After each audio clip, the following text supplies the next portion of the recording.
what you represent is very, very bad.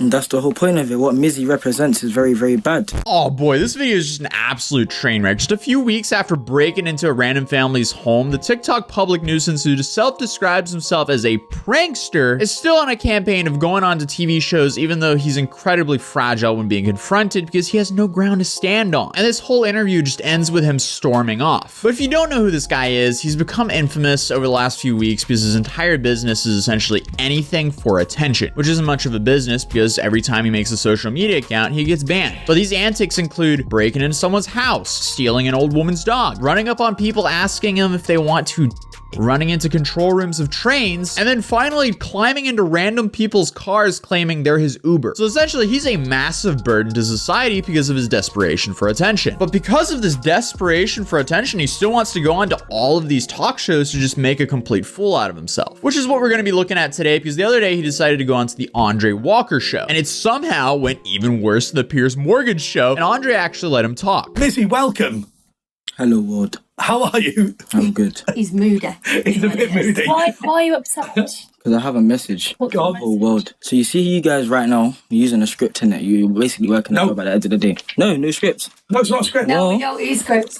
I have a script here. I'm a man with a script. I'm an actor at the end of the day. I'm Right, an go actor for with it. a script. Okay. I have something I want to say. Go for it. This is a message to everyone, and to get where I am right now to spread this message, I needed to do things in a different way. In a way a lot of people wouldn't agree on. I have remorse, and I know when to take accountability for my actions in my personal life. When I'm Bakari, not when I'm showing you Mizzy on the internet. I don't condone what I do, nor do I tell anyone to repeat any of my actions. People need to understand and learn to detach social media from real life, as social media is just one big game. And Mizzy, this online persona I created, is literally social proof that society is weak. Oh, he's back at it again with the excuse of, oh, I didn't do these terrible things. My internet character did. Dude, the old lady who had her dog stolen from her didn't see a character stealing her dog as a funny meme. She saw you stealing her dog. And she was completely unaware you were doing it for attention on TikTok. What he's trying to do here is just a lame way to deflect blame. And that the public is manipulated by media and swayed away from the truth so easily. Attention is seen as the purest form of generosity, and Mizzy is exactly what is wrong with this new online modern day society. You're all capitalizing on Mizzy right now. This interview literally has Mizzy on the headlines, bro. I am making money over my appeal to the public, whether it's good or bad. Think about it. The only reason I've been making news and headlines for so long is because I'm young, black, and doing something different. No, it's because you're an idiot who stole someone's dog, broke into a family's house, and went on to Piers Morgan to claim they don't punish crime enough in England. This has nothing to do with who you are and everything to do with your actions. If you want to have a positive impact on the world, get creative rather than being a burden on society for some basic attention. And the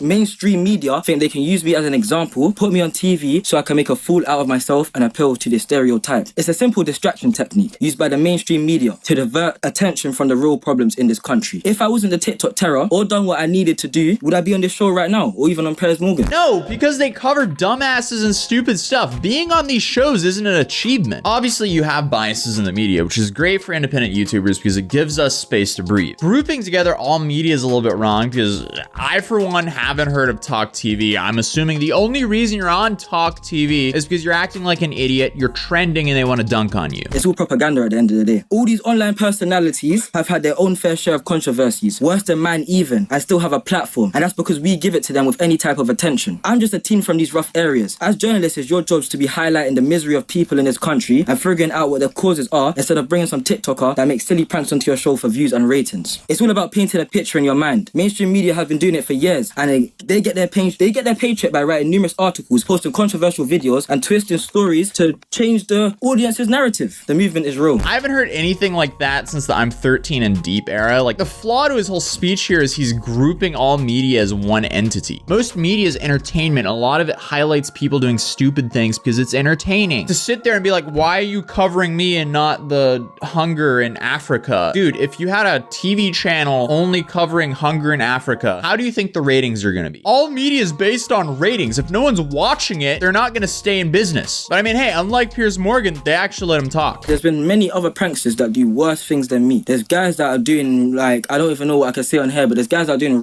pranks out here, and they still have a platform to share their message, and I don't understand that, because I have an actual message I'm willing to share. Who? Name one person who's doing that and still being taken seriously, please. And he's using the excuse of, oh well, there's other worse people than me, so I should be able to break into random people's homes and steal old ladies' dogs. Because, you know, it's not me, it's just a character. That's a terrible argument, and he has no ground to stand on. You've got to recognise the significant harm you've done, because this is effectively bullying people on TV. You know, you're clearly an intelligent guy, you're an intimidating guy when you give the sort of look or whatever. But look, you know, when you steal somebody's butt dog, when you walk into somebody's house, those people are frightened. And by the way, you didn't vault a Jewish person, you pushed a guy into the road. And that, I have to say, is something that if I was just stood at the bus stop and I got shoved into the road by somebody, it wouldn't be about black or white, young or old. I'd have been shoved into the road, I'm very upset. I just wonder whether you are part of a culture that is so selfish, that says that, you know, what makes me famous, what gets me into the newspapers, what gets me on TV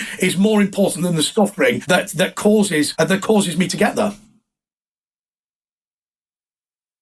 Could you have pranked your mates and not been pranking the public? So that if you can do your pranks, you can have your ideas, but you do it with your mates. I mean, look, you're staring at me, but I think it's a legitimate question, isn't it? I still don't understand why he feels the need to come on these interviews, like when he has no ground to stand on. He's probably realizing he can't talk his way out of his own actions, and he's just choosing to be mute. But he does get called out on being mute as well. I've got a question for you, Mizzy. Now, do you think that social media itself has pushed you to sort of make this point in itself? I mean, I know you're talking about anti-racism. You're effectively what I would say you're attempting to be an anti-racism campaigner, right? You're essentially trying to tell people that racism has meant that you have experienced a particular kind of backlash that other people haven't. Would you say that's right? Essentially, yes. Hang on a second, are you somebody who will only answer questions if they go your way? No. Okay, so in that case, can you answer my question about whether you believe that you are part of a narcissistic society that is willing to take the benefit from notoriety, but not willing to accept the damage that's done in the creation of that notoriety? I've accepted the damage I've done. I went to prison for a couple of days and whatnot. I literally accept, like I'm saying, Mizzy and Bakari are two different. Bakari's the mastermind behind Mizzy. In real life, I know what Mizzy's doing is going to cause real life consequences and actions. I've been on tag. I'm on tag for a year right now. I understand that it's going to cause real life problems, but that's not the bigger. There's a bigger issue at hand here. Why am I even here? We're actually talking for a while. Why am I here? You could be talking about anything else. Train strikes, world hunger, anything. Bro's currently playing the Deflection Olympics, and he's also on some random British talk show, not some global news station. And I love how he's just blaming his own character. Dude's literally the living embodiment of that Spider-Man pointing meme. My worry, and it is a real worry, is that somebody like you who's clever, somebody like you who's able, somebody like you who has access to social media and is capable of doing all sorts of things,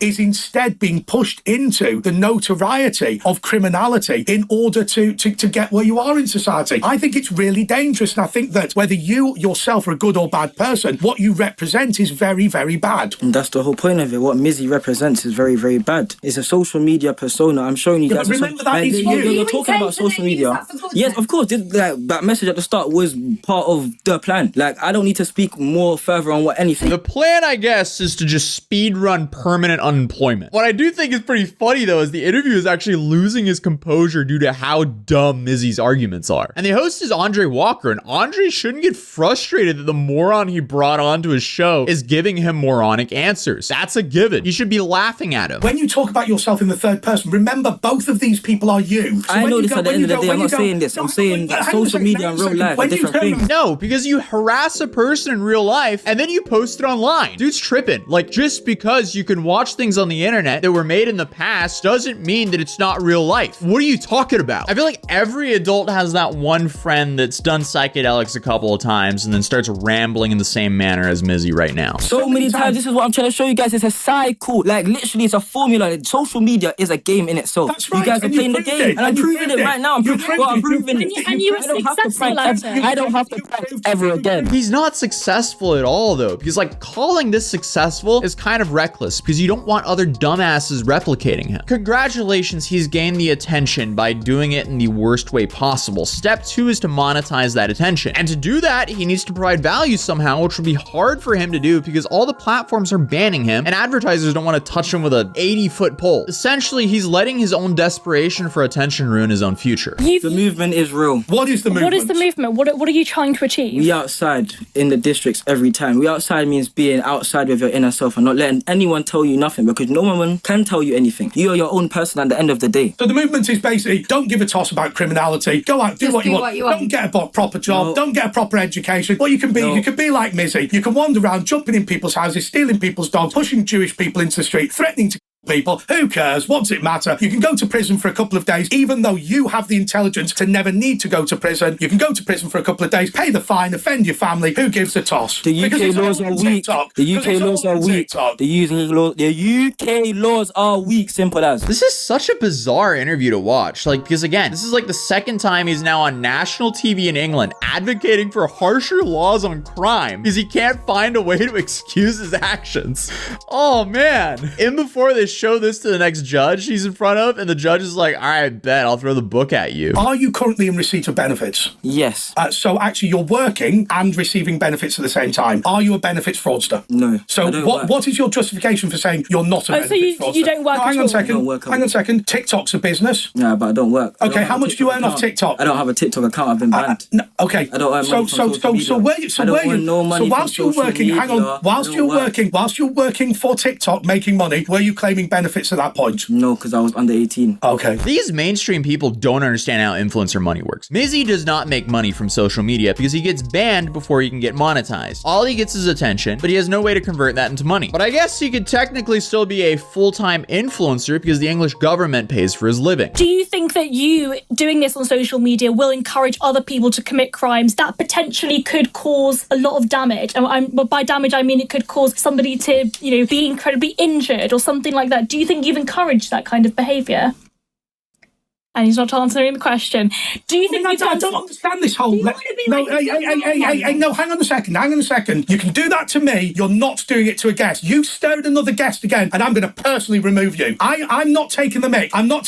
You glared at her in a threatening fashion. You do that, I'll drag you out by the hair, and you can be as hard as you pretend you are. You apologise to her right now, or you're leaving. I respect you, but I'm done here. Good riddance to bad rubbish. Threatening guests does not happen on my show under any circumstances. Reem, I'm very sorry, but the way he glared at you is not acceptable.